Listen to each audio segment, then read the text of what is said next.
Assalamu alaikum class 3rd. This is your social study book. Today we will study social studies first chapter. Our first chapter name is Life of the Early Man.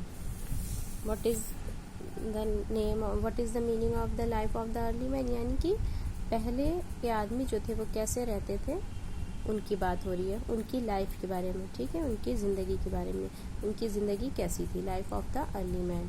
Okay, let's start. Nobody knows when the man was born on the earth. कब इंसान पैदा हुआ ये किसी को नहीं पता, है ना. We never saw the early man. हम लोगों ने कभी भी नहीं देखा है कि पहले के आदमी जो थे वो कैसे थे, ठीक है. बट फ्रॉम द स्टडीज़, मगर हम पढ़ते हैं जब उनके बारे में, it is believe that the early man lived in forest just like the animals.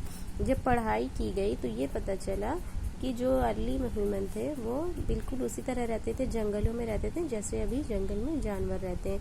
Many other animals also lived in the forest. बहुत सारे जंगली जानवर भी साथ में रहते थे. Some wild animals were stronger than the early man. कुछ ऐसे जंगली जानवर भी रहते थे जो अर्ली मैन जो थे उनसे स्ट्रॉन्गर थे.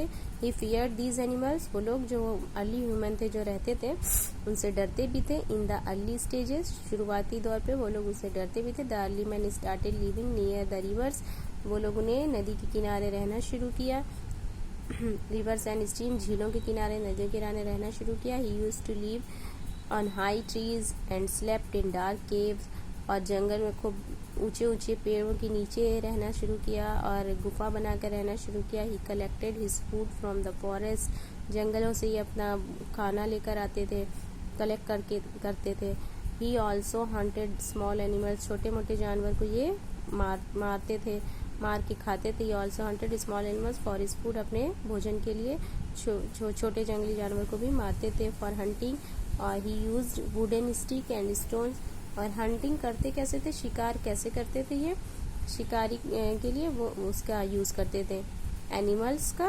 और वुडन स्टिक, लकड़ी की पेड़ में से लकड़ी काट करके उसकी स्टिक का और पत्थरों का यूज़ करते थे. The early man wandered in the forest in search of food. वो इधर उधर भोजन की तलाश में घूमते रहते थे, है ना. He also ate fleshy roots of some plants. और जिसमें कुछ ऐसी वो भी खाते थे, जड़ें खाते थे, जिसमें मिट्टी और वो प्लांट्स की जड़ें भी ये खाते थे जो थोड़ी सी वैसे लगी रहती थी, जिसमें फ्लैशी रहती थी, जो थोड़ी गोश्त की तरीके से उसमें कुछ लगा रहा है वो खाते थे. To dig out these roots. जब वो डिग कैसे करते थे, खोदते कैसे थे. He sharped the stones. अपने जो पत्थर हैं उसको शार्प करके उसको खोदते थे. दस he made first weapons for sharping the stone. तो इससे उनका जो है पहला हथियार, वीपन्स मीन्स हथियार, बन गया. स्टोन को घिस के वो इतना शार्प कर दिया कि उनका जो पहला हथियार वो बन गया. वो समझ गए कि ये शार्प, और जितना हम घिसेंगे उतना शार्प होता जाएगा ना. The early man kept on improving his tools and weapons with the passage of time. जो पहले के आदमी लोग थे वो लोग क्या करना स्टार्ट किए, अपने आप को इम्प्रूव करना स्टार्ट किए, अपने टूल्स को, अपने जो हथियार थे और जो भी उनके साथ सामान वगैरह था उनमें और इम्प्रूवमेंट लाना चाहे. Gradually he became an expert Hunter. फिर बहुत जल्दी वो प्रैक्टिस करके एक एक्सपर्ट शिकारी बन गए थे. Now he started to tie sharpened stones on the tip of wooden stick.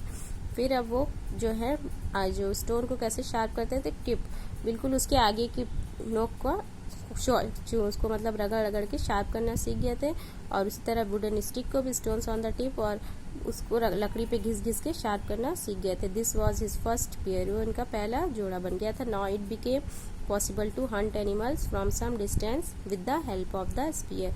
फिर उन लोगों ने इससे क्या किया, अपना बचाव शुरू किया कि वो जो एनिमल है उनको मारने में भी काम आएगा, जो एनिमल ये खा सके, और जो जंगली जानवर जिनको नुकसान पहुंचाते हैं इससे वो हेल्प भी ले सकते हैं इस स्टोन से.